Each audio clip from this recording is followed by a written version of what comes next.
우세 확보를 위한 전자기 스펙트럼 인식 및 관리 기술 동향에 대해서 소개해드리도록 하겠습니다. 오늘날 지휘통제 통신, 감시 정찰, 무기 체계까지 스펙트럼 없이는 운용이 불가능한 시대입니다. 그러나 스펙트럼은 점점 더 부족해지고 있고 적에 의한 전자공격에 의해서 스펙트럼이 가용성이 떨어지고 있습니다. 이런 문제를 해결하기 위해서 아군의 스펙트럼 가용성을 보장하고 적의 스펙트럼을 제한하는 전자기 스펙트럼의 중요성이 높아지고 있습니다. 오늘 발표에서는 이런 전자기 스펙트럼 작전을 위한 요소 기술 및 관련 기술 동향에 대해서 소개해드리도록 하겠습니다. 발표 순서는 다음과 같습니다. 먼저 전자환경 변화와 전자기 스펙트럼 작전의 개념에 대해서 소개해드린 뒤 전자기 스펙트럼 작전을 위한 지휘 통제의 혁신, 방향, 그리고 전자기 스펙트럼 작전을 위한 스펙트럼 인식 및 분석 기술을 순으로 발표드리도록 하겠습니다. 이 그림은 많이 보신 분들이 있을 것 같습니다. 그림에서 보시는 것과 같이 그림 좌측에 항공, 우주, 사이버, 지상, 해양에 이르는 작전 영역은 스펙트럼을 통해서 천문학적인 비용을 통해 획득한 무기체계인 작전 능력과 수단과 연결되어 있습니다. 그러나 민군 주파수 경쟁과 같은 그런 민간의 위험 요소에 의해 주파수가 점점 더 부족해지고 있고 적의 전자교전 공격 같은 그런 적의 위험 요소에 의해서 그림에서 보시는 바와 같이 작전 영역과 작전 능력을 연결하는 스펙트럼이 마치 강목과 같이 좁아지고 있는 그런 상황입니다. 따라서 스펙트럼 부족에 의한 작전 능력 제한을 극복하기 위한 그런 개념이 필요한 상황입니다. 이런 앞서 설명드린 것과 같이 스펙트럼 환경이 점점 더 경쟁적이고 혼잡하고 제한되는 그런 상황에 놓이면서 이런 변화되는 스펙트럼 환경에 대응할 수 있는 우리의 스펙트럼 우선 무기 체계들이 빠르게 변하는 그런 환경에 대응할 수 있는 능력을 갖출 필요성이 높아졌습니다. 그래서 미군은 이런 변화 능력을 갖추기 위해서 어자일 엠소라는 작전 개념을 제시하고 이를 발전시키고 있습니다. 그래서 이런 어자일 엠소를 위해서는 중요한 요소 축으로는 인공지능, 빅데이터, 센서 네트워크 등을 활용해서 전자기 스펙트럼 작전 우세 능력을 확보하고 확보된 우세 능력을 기반으로 해서 합동 전연역 지휘 통제를 달성하는 것이 궁극적인 목표입니다. 그렇다면 전자기 스펙트럼 작전의 개념이 어떻게 정의되는지 살펴보도록 하겠습니다. 미 의회 국방위원회에 보고된 가오 보고서에 따르면 전자기 스펙트럼을 다음과 같이 정의하고 있습니다. EMS라는 것 자체를 단순한 자원이 아닌 군사작전의 한 영역으로 공중, 지상, 해상, 우주, 사이버 전 영역에 미치는 필수 자원으로 바라보고 있습니다. EMS가 작전 환경에서 전력 통제를 가능하게 하는 근본으로서 전자기 스펙트럼 작전을 전자기 환경을 활용하고 공격, 보호하고 또 관리하는 조율된 군사행동으로 정의하고 있습니다. 이러한 중요성을 반영하듯 미군에서는 3건에 걸쳐서 전자기 스펙트럼 작전과 관련된 전략서를 3건을 발표하였습니다. 먼저 2013년도에서는 전자기 스펙트럼 환경이 급변하고 있기 때문에 그런 거에 대응해서 최신 스펙트럼 관련 기술과 스펙트럼 정책 평가를 개선하기 위한 스펙트럼 관리 중요성에 초점을 둔 전략서를 발표하였고 2017년도에는 부족한 전자전에 대한 관심과 공개적인 전자전 역량을 갖추고 훈련을 통해서 전자전 능력을 키우기 위한 전자전 능력 배양에 중점을 둔 전략서를 발표하였습니다. 그리고 가장 최근인 2020년에는 전자기 스펙트럼 우세 전략서를 통해서 기존의 두 가지 중심축인 스펙트럼 관리와 전자전을 통합하여 전자전 능력과 스펙트럼 관리 능력을 하나로 묶어 전자기 스펙트럼 우세를 확보하기 위한 전략서를 발표하였습니다. 전자기 스펙트럼을 구성하고 있는 큰 두 축을 소개드리도록 하겠습니다. 전자기 스펙트럼은 크게 전자전과 스펙트럼 관리 영역으로 나눠져 있습니다. 먼저 전자전 영역은 EMS를 통제하고 적의 전자전 스펙트럼 사용을 제한하기 위한 전자기 공격, 지향성 에너지 무기 체계 등을 포함하는 군사행동적인 측면을 의미하며 나머지 하나인 스펙트럼 관리는 전자기 스펙트럼 환경에서 작전을 계획하고 조율하고 작전 공화 행정 절차 등을 포함한 광범위한 영역의 EMS 관리 측면을 의미합니다. 결국 이 두 영역이 통합되고 합쳐져야지만이 전자기 스펙트럼 작전이 가능합니다. 이러한 전략의 변화의 배경에는 주요 적대국인 러시아, 중국 등의 위협 변화가 있습니다. 주요 적대국들이 EMS를 활용한 전쟁 역량, 전략, 교리 등을 개발하고 있으며 EMS 의존 전략을 활용한 훈련과 전투 환경을 설정해서 실전과 같이 전자전, 대전자전 훈련을 수행하고 있습니다. 이를 통해서 특수 역량을 EMS 관련된 특수 역량을 강화하고 있습니다. 러시아의 위협 변화에 대해서 살펴보도록 하겠습니다. 러시아는 정보 우위 확보를 위한 핵심 전력이 전자전이라고 판단하고 있습니다. 러시아군의 전자전 역량은 세계적인 수준이고 전자전 역량을 통해서 서방의 C5ISR 지휘통제 통신과 감시정찰, 유도무기 체계 등을 무력화하기 위해서 전자전 기술을 활용하고 있습니다. 이미 이제 러시아 우크라이나 전쟁을 통해서 GPS 제밍이라던가 통신망 교란을 통해서 전자전 능력을 입증한 바 있습니다. 중국의 위협 변화입니다. 중국은 시스템 파괴전에 기반을 둔 시스템전을 내세우고 있습니다. 단순히 부대와 부대 간의 전투가 아니라 시스템과 시스템, 체계와 체계가 맞붙어서 전쟁을 치른다는 의미입니다. EMS 우세가 미국을 상대할 수 있는 핵심 역량으로 인식하고 2015년도에 인민해방군 전력지원부대를 창설했고 이 부대를 통해서 우주, 사이버, 전자전, 심리전을 통합하여 통신 센서 등에 대한 제명 및 기반, 대전자전 훈련을 지속하고 있습니다. 중국 역시 EMS 역량 강화를 위해서 지난 20년 동안 꾸준한 투자와 노력을 지속하고 있습니다. 다음은 북한의 EMS 위협 변화입니다. 북한은 러시아로부터 최신 전자전 기술을 습득하여서 이를 실전과 같이 이용해서 훈련을 진행하고 있습니다. 특히 작년에 러시아에 활용하는 2호 북러 관계가 실질적으로 이제 군사 동맹을 넘어서 거의 헬맹 수준으로 진화하고 있습니다. 러시아와의 꾸준한 전자전 관련 기술 교류를 통해서 EMS 역량을 키우고 있다는 점이 우리가 반드시 주목하고 앞으로 대응해 나가야 되는 그런 부분이라고 할 수 있겠습니다. 다음은 전장 EMS 환경의 변화입니다. 군, 민간의 주파수 사용량은 계속 증가하고 있고 이에 따라 스펙트럼 혼잡이 가속화되고 있습니다. 또한 적의 EMS 공격 능력도 앞에서 소개드린 바와 같이 나날이 발전하고 있습니다. 이런 환경에서 전장의 스펙트럼 적정 환경에 미치는 악영향으로 인해 전장 정보가 획득이 제한되며 정보 유통 및 결심이 지연되고 작전 임무 수행에 제약이 따르는 상황입니다. 이러한 전장기 스펙트럼 환경 변화에 대응을 할 수 있는 능력을 갖추는 것이 결국 앞으로 작전의 성공 여부를 좌우하는 핵심 요소가 될 것이며 이러한 환경에서 싸워 승리하기 위한 우리 군만의 전략이 필요한 시점입니다. 다음은 EMS를 보는 시각의 변화입니다. EMS를 보는 시각은 과거에는 필요할 때 항상 쓸 수 있는 자원이었고 천천히 변화하고 대응할 수 있는 관용적인 개념이었습니다. 그러나 지금은 상황이 완전 달라졌습니다. 단순히 이제 필요할 때 꺼내 쓸 수 있는 자원이 아니라 EMS라는 자원 자체가 혼잡하고 경쟁적이고 실시간으로 변화하게 되면서 모든 군사 활동에 영향을 주는 항상 존재하는 작전 영역이 되어버렸습니다.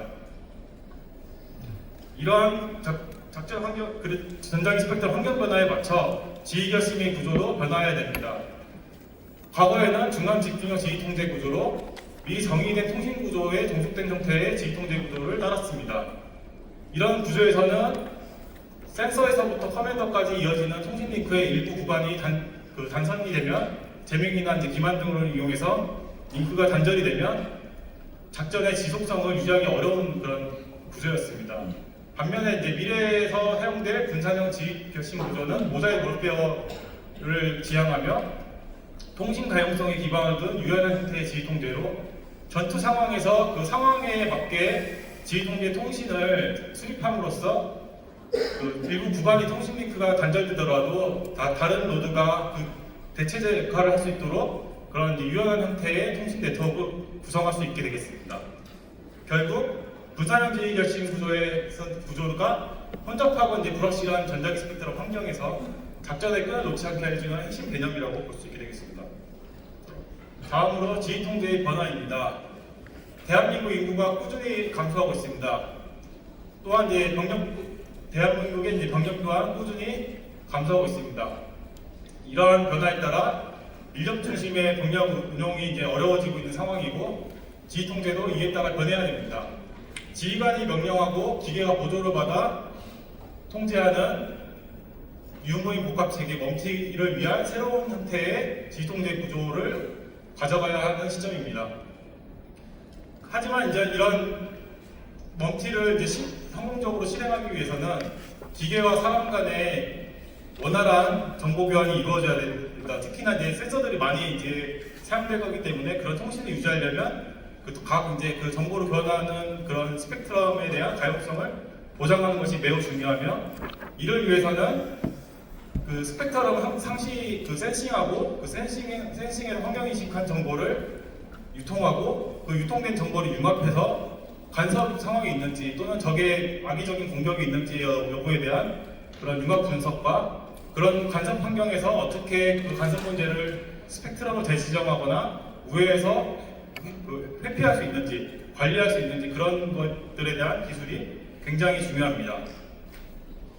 그래서 그런 것들을 이제 가능케 하기 위해서 지능형 EMS 인식 분석 관리의 핵심 도전 과제를 고민해봤습니다.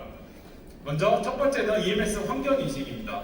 혼잡한 전자기 스펙트럼 환경에서는 중첩되고 동시에 수신되는 신호가 발생할 수 있습니다. 이런 환경에서 지능적으로 위협 신호에 대한 식별을 하고, 그리고 이 신호 처리하는 것 자체를 복잡하게 처리하는 것이 아닌 빠르게 실시간으로 밀려 들어오는 그런 신호들을 탐지한 것들에 대해서 온 디바이스에서 실시간으로 처리하는 AI 추론, 엣지 디바이스에서 추론하는 기술이 필요합니다. 다음으로 센서 역시도 기존의 이제 고성능의 ES 장비 단일 센서에서 모든 것을 처리하는 개념이 아닌 적재적소의 센서를 매체해서 그 주변에 있는 센싱 정보들을 센싱하고 이종의 센서들이 그렇게 센싱한 정보들을 EMS 환경인식 정보로 만들어서 유통하고 그걸 융합하고 분석할 수 있게 도와줄 수 있는 표준화된 스펙트럼 데이터 포맷, 그리고 인터페이싱하는 기술 개발이 필요합니다. 마지막으로 그렇게 해서 모인 정보를 통해서 융합 분석했을 때 EMS 간섭이나 적의 악의적인 공격이 탐지가 되면 그런 스펙트럼 환경을 지휘관에 알릴 수 있도록 스펙트럼으로 가시화하는 스펙트럼 카페 개발, 그리고 그렇게 동적으로 변한 스펙트럼에서 실시간으로 간섭을 해소해 줄 수 있는 지능형 주파수 지정 알고리즘 등을 개발해야 됩니다. 그래서 중요한 점은 이렇게 EMS 환경 인식하고 유통하고 유통된 정보 융합해서 간섭 관리하는 그 사이클이 천천히 되는 개념이 아닌 시시각각 변하는 전자기 스펙트럼 환경에서 빠르게 이런 사이클이 돌 수 있도록 그런 기술을 개발하는 것이 중요할 것 같습니다. 이와 관련해서 이제 전자기 스펙트럼 환경 인식과 관련된 내용을 소개해드리도록 하겠습니다. 전자기 스펙트럼 우세 전략서의 허드슨 보고서에서는 스펙트럼 환경 인식을 위해 네트워크 ES 개념을 제시하였습니다. 이 개념은 기존의 이제 고성능의 ES가 넓은 영역을 커버하는 개념이 아닌 소형 경량의 센서를 전술 제대 또는 보병 부대 이런 데 보급을 해서 그 작전 지역 인근의 그 스펙트럼 환경을 개별적으로 인식하고 그 개별적으로 인식한 정보를 유통해서 한대모와 그 스펙트럼 환경을 융합 분석할 수 있는 능력을 확보하는 그런 개념입니다. 특히나 이제 우리 한반도 같은 경우에는 그 외국과 다르게 산악 지역이 굉장히 많습니다. 특히 이제 남한의 거의 65% 산악 지역이기 때문에 기동 간의 통신, 특히 이제 아미타이거 같은 그런 기동용 통신 체계를 생각한다면 그런 기동 간의 통신에서 그 통신을 보장하는 것이 중요한데, 이게 이제 이런 산악 지형이나 이런 특성 때문에 항상 어려운 문제였습니다. 그래서 이런 문제를 해결할 때 있어서 ES 개념의 이제 고성능의 단위 센서 노드 운영으로 전체를 다 해결하기보다는 소형 경량의 센서들을 기동하는 그 전술 제대 레벨에서 센싱할 수 있는 능력을 지원을 해서 각각의 그 센싱한 정보를 융합하는 걸 기반으로 해서 간섭이나 이런 환경을 탐지를 하고 극복할 수 있는 이제 그런 기술 개발이 필요합니다. 다음은 이제 그런 스펙트럼 환경 인식을 하기 위해서 저희가 개발했던 그 내용들을 소개해드리도록 하겠습니다. 먼저 저희가 개발하는 그런 이제 방향은 머신러닝을 알고리즘을 이제 이용해서 신호와 식별이나 이제 방향 통지를 하되 좀 소형 경량으로 동작시키는 소형 경량의 센서에 적용해서 동작할 수 있는 그런 구조 등을 좀 고민을 해봤습니다. 특히 이제 신호 환경 자체가 혼잡하고 고밀도 신호 환경으로 변하다 보니 이제 기존에는 한두 개 이제 들어오던 신호가 중첩되어 동시에 수신되는 경우도 빈번하게 발생하고 있기 때문에 이런 문제를 해결하기 위해서 이제 IQ 데이터와 그다음에 스펙트로그램 두 가지 데이터를 이제 듀얼 타입 이미지로 만들어서 그 CNN 기반의 경량의 그 중첩 신호 변조 분류 알고리즘을 개발해서 중첩 신호 식별 성능을 분석하였습니다. MNS 결과를 우측 하단에 보시면 이제 듀얼 타입으로 이제 이미지를 활용했을 때 그 각각 IQ를 사용하거나 스펙트로그램을 사용하는 경우보다 식별 성능이 우수했고 SNR이 낮은 SNR에도 불구하고 굉장히 높은 식별 정확도를 달성을 하였습니다. 다음은 이제 마찬가지로 소형 경량화된 센서에서 이제 저희가 환경 인식을 해야 되는데 중요한 게 그런 스펙트럼 환경을 분석하거나 위협에 대한 식별을 하려면 이제 중요한 게 이제 방향 탐지도 해야 되고 그 다음에 그런 위협원에 대한 식별을 위해서 자동 변조 인식과 같은 신호원에 대한 식별 정보도 뽑아내야 됩니다. 근데 이 두 연산 모두가 복잡도가 굉장히 높습니다. 그래서 이런 거를 동시에 해결하기 위해서 멀티태스크 러닝 기반의 중첩 신호 도래각 및 변조 기법 도구를 동시에 추정하는 기술을 개발했습니다. 이 알고리즘의 맨 오른쪽에 있는 상단에 있는 그림을 보시면 모단넷을 이용해서 단일 인공신경망을 통해서 그 IQ 데이터로부터 도래각과 변조 방식을 식별하는 것을 동시에 수행하는 그런 알고리즘을 개발했고, 이제 자동 변조 인식 성능과 방향 탐지 성능을 비교해 보면 굉장히 이제 다른 알고리즘보다 성능이 우수하면서도 인공신경망을 구성하는 파라미터 수라던가 연산 복잡도가 현저하게 낮은 그런 것을 보실 수 있습니다. 그래서 이런 알고리즘은 향후에 이제 소형 경량 센서에서 온보드에 처리할 수 있는데 도움이 좀 될 것 같습니다. 다음은 이제 RF SoC를 기반으로 해서 온 디바이스에서 자동 변조 인식을 했던 그런 사례를 좀 소개해드리도록 하겠습니다.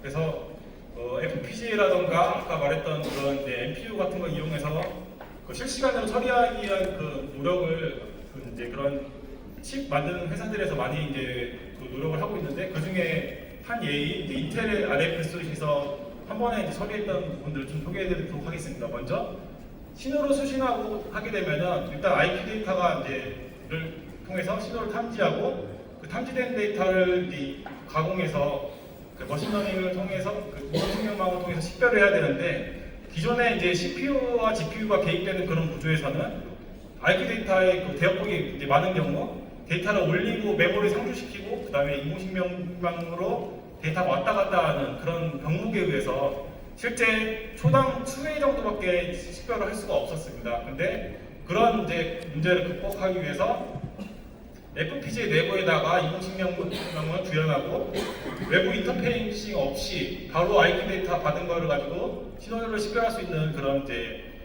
연구를 진행을 했고, 그 이제 결과를 이제 보시게 되면은 기존에 이제 초당 수회밖에 못하던 것들이 초당 이제 수백 수천 회까지 가능한 것으로 좀 보고가 되었습니다. 다음은 이제 스펙트럼 그런 관리 기술이 발전하다 보니까 결국에는 이제 이런 스펙트럼 관리를 위한 도구들도 이제 우주순처럼 생겨났습니다. 오른쪽 표의 그 상단을 보시면 상단에 있는 행에 있는 각 열들이 그 미군에서 사용하는 스펙트럼 관리 도구들이고요. 보시면은 이제 육군에서 쓰는 툴도 있고 해군에서 쓰는 툴도 있고 전군에서 쓰는 툴도 있고 굉장히 다양합니다. 근데 이 각각의 툴들이 그 지원하는 그 임무 기능들을 보시게 되면은 그 각각의 개별 툴마다 다 지원하는 기능들이 다르고 툴 간의 서로 상호 공용성이 확보가 되지가 않았습니다. 그래서 이제 기존에 이제 이런 문제점이 있었기 때문에 미 해군 및 해병대에서는 이제 더 이상 툴을 만들지 말아달라. 기존에 있던 툴을 사용하기 쉽고 함께 상호 운영이 되도록 만들어달라는 그런 요구가 이제 이어졌고, 그래서 이제 최근에는 이제 오른쪽 표에 있는 그 주황색 박스에 있는 녀석들만 남기고 전부 다 통폐합시키는 그런 이제 프로젝트가 진행이 되고 있습니다. 다음은 스펙트럼 정보 유통을 위한 스펙트럼 데이터 표준 및 교환 체계 개발에 관련된 내용입니다. 우리 군도 그런 이제 활동 전략형 지휘 통제를 하기 위해서는 결국 이 스펙트럼 데이터 정보 유통을 위한 표준 데이터 포맷을 개발을 해야 됩니다. 이 표준 데이터 포맷의 의미는 그런 스펙트럼 인식 정보라던가 스펙트럼 관련된 정보 요소들을 그런 이제 XML이라는 기계가 처리할 수 있는 형태의 포맷으로 만들어서 정보 유통을 자유나 무의나 시킬 수 있고, 자유가 무인화시킨다는 얘기는 사람이 일일이 문서로 처리할 필요가 없기 때문에 그렇게 된 거를 융합하고 컴퓨터가 처리할 수 있기 때문에 지휘결심 시간을 단축시킬 수 있습니다. 미국과 나토의 사례를 보시게 되면 미국은 SSRF라는 스펙트럼 데이터 표준을 사용하고 있고 나토는 스마데프 XML이라는 그 표준을 사용하고 있는데 각각에서 이제 중요한 정보 요소들이 서로 그런 기계적으로 상호 정보가 인터프리팅 될 수 있는 그런 구조입니다. 따라서 연합 작전을 해서 다른 무기 체계가 그런 자산이 들어온다고 했을 때 스펙트럼 간섭 문제가 생길 수 있는데 이런 정보를 자동으로 처리함으로써 이런 훨씬 더 효율적으로 연합 작전을 수행할 수 있는 게 있습니다. 따라서 이제 우리 군도 스펙트럼 데이터 표준을 만들 때 이런 연합 작전을 고려해서 표준화된 스펙트럼 데이터를 만들 필요성이 있습니다. 다음은 이제 클라우드 기반의 통합 스펙트럼 데이터 유통 및 관리 관련된 내용입니다.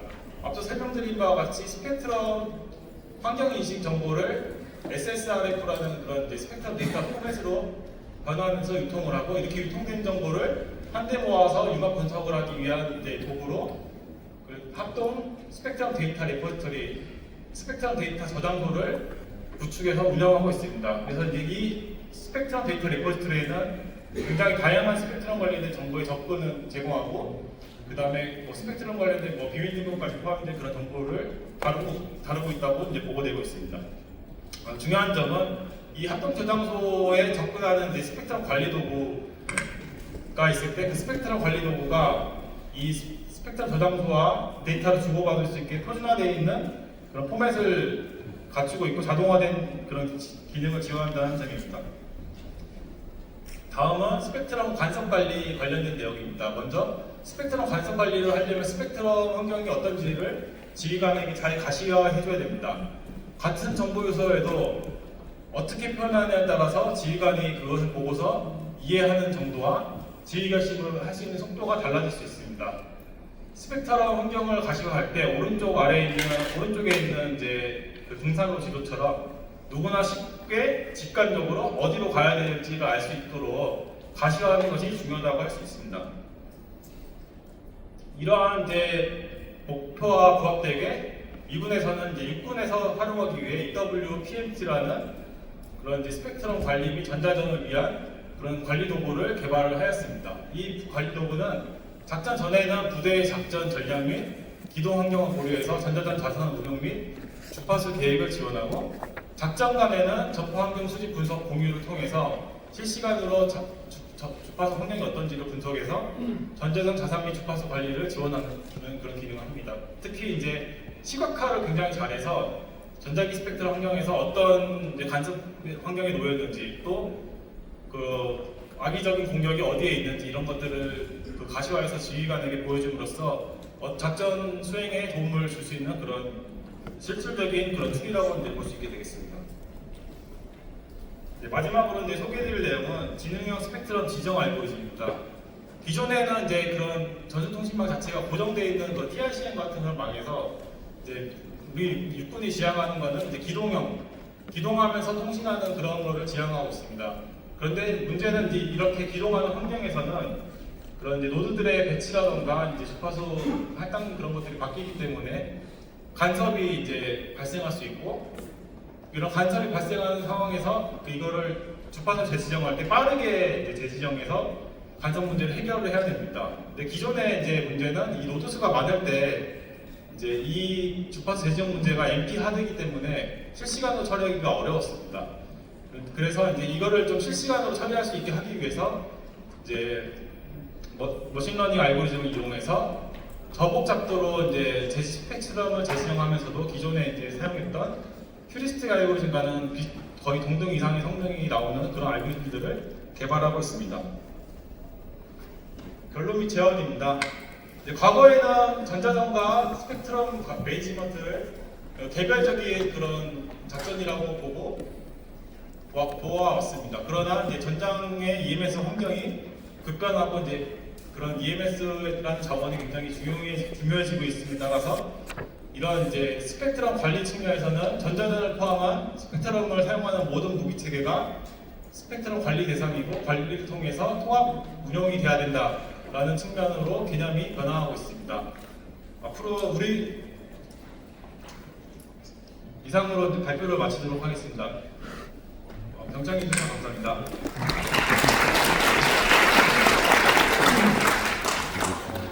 네, 저희가 한